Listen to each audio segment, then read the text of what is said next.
Hello all, James here. Now this is going to be a fairly quick video for, the expansive topic we're going to be covering here, but last night Janel Grant, who was once Vince McMahon's girlfriend, who is now suing Vince, alleging multiple crimes including trafficking and assault and forced degradation and threats, but she's actually suing because Vince stopped paying the NDA that they'd signed, has amended her initial lawsuit against Vince McMahon to include more information and details after being asked to pause her lawsuit for 6 months by the federal government. Now, this amended lawsuit includes a number of names that were not mentioned in the first draft last year. Now, names like Paul Triple H Levesque are mentioned in passing, but other people who were previously known as WWE officers, for example, have now been outed as Nick Khan and Brad Blum. And a high-powered attorney on speed dial quote that was, of course, Jerry McDivett. I mean, who else would that have been? But then there is one name that apparently was slightly more involved, but I'll get to him in a minute. Now, the first draft of the suit was explosive enough, alleging that Vince McMahon had sexually assaulted Janel Grant on multiple occasions, sometimes along with John Laurinaitis, that Vince would loan out Janel Grant to other people against her wishes, including as a bargaining chip to, and everyone laughed at this one, former WWE and UFC heavyweight champion to re-sign with the WWE. And spoiler, it was not Cain Velasquez. Not that he was ever WWE champion, but you get the point.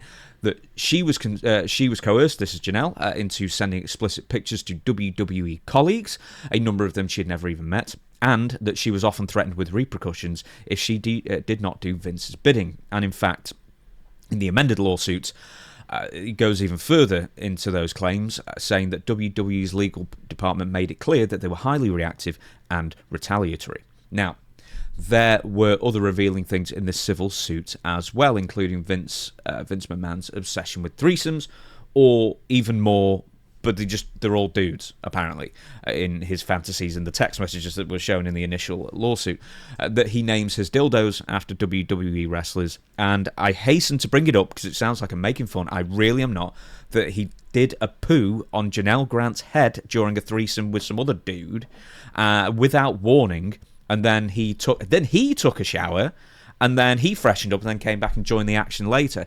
It's so bizarre and disgusting that it's going to be part of Vince McMahon's legacy for decades and decades after it. But I have to mention it because it's part of the whole lawsuit. Anyway, some of the fresh allegations include actually naming Brock Lesnar as the former WWE and UFC champion, to the consternation of nobody.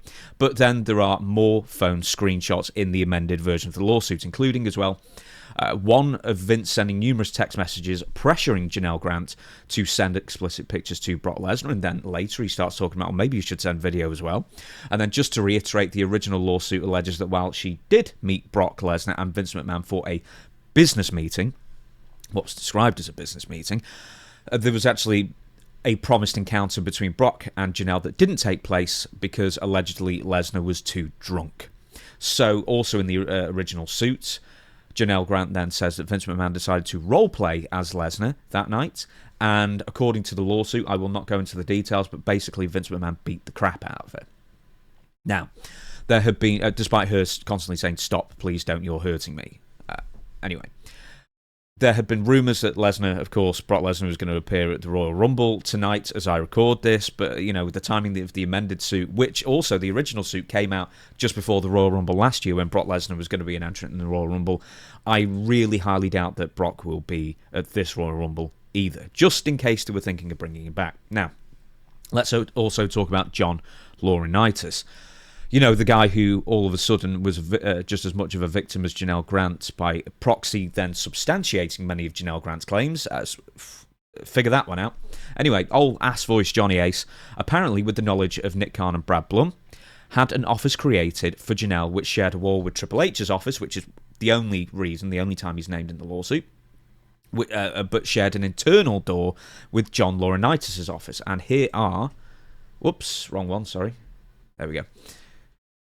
There are the schematics, apparently, of where her office was going to be, and then the internal door where John Laurinaitis could sneak in whenever he wished. So, Johnny's claims that he was a victim like Janel Grant, I mean, if that wasn't laughable enough, makes him even look more of a slimeball now than we knew he apparently already was, because he had access to Miss Grant's workspace at any time he liked. Now, there's a new name in this amended version of the lawsuit that enters the fray, and it is WWE producer higher-up Michael Hayes. While Vince McMahon had been recounting with what the lawsuit describes as obscene details of his and Janel Grant's relationship to the tech crew, including offering her up to everybody in the room and then texting Janel long, elaborate descriptions of their reactions, it is claimed that, and this is the quote, and in fact I'm just going to... No, I'll leave that for a sec. Elaborate descriptions of the reactions yet. In or about September 2020, McMahon instructed Ms. Grant to create customized pornographic content for producer Michael Hayes and his crew. And there we go. This is actually included in the... Obviously, Janel Grant is blurred out of these completely, but the wording is, "Dear Vince's crew, hope you're enjoying these pics and kisses." And then in the second one, apparently direct to Michael Hayes himself, "Hey Michael, Vince's stories are true and I love to live up to hype." So there you go. There's a couple of bits of proof. Now, Janel produces these in the amended lawsuit, obliging Vince's wishes.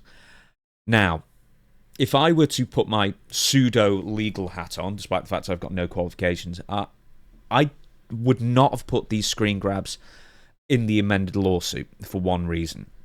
If this case does indeed go to a jury, and Vince McMahon is fighting hard to go to arbitration, which is, he's claiming it's legally binding, any dispute should go to arbitration, but then Janel Grant's argument is that, it's more of a... Basically, he's broken the agreement, so therefore it shouldn't go to arbitration.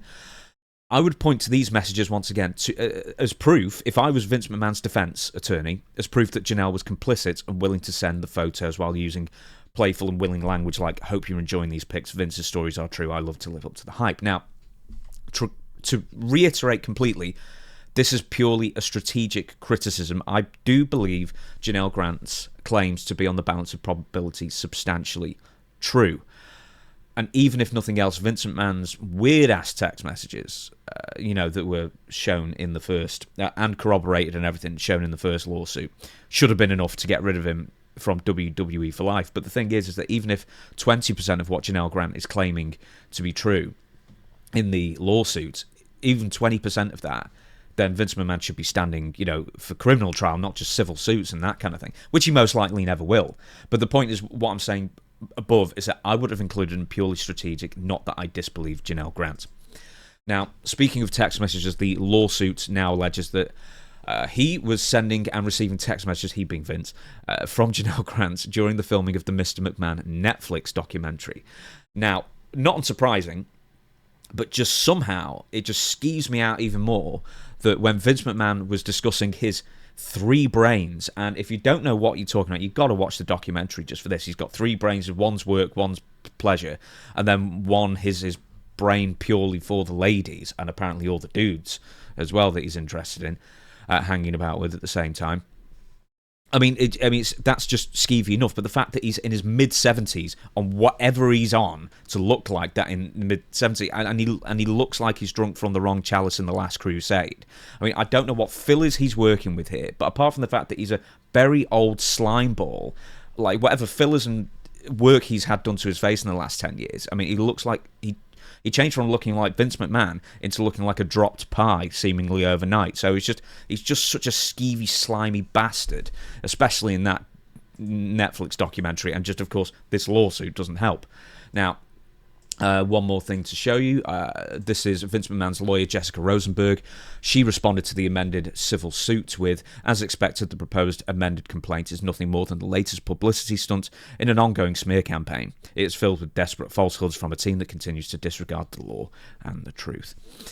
Vince McMahon has also, just as one more addendum, has reached a settlement with the SEC regarding him paying NDAs and hush money direct from WWE's coffers. Basically, he got a fine, a slap on the wrist for a multi-billionaire. So there you go, that's it. As always, I hope you enjoyed this video. It's a Saturday, and I'm working because I didn't do anything on Friday, and even though I'm self-employed, I feel I owe myself a day's work, or at least half a day's work to catch up. So give this video a like, give it a subscribe, and leave a comment below to help the channel grow, and I will see you for the next one.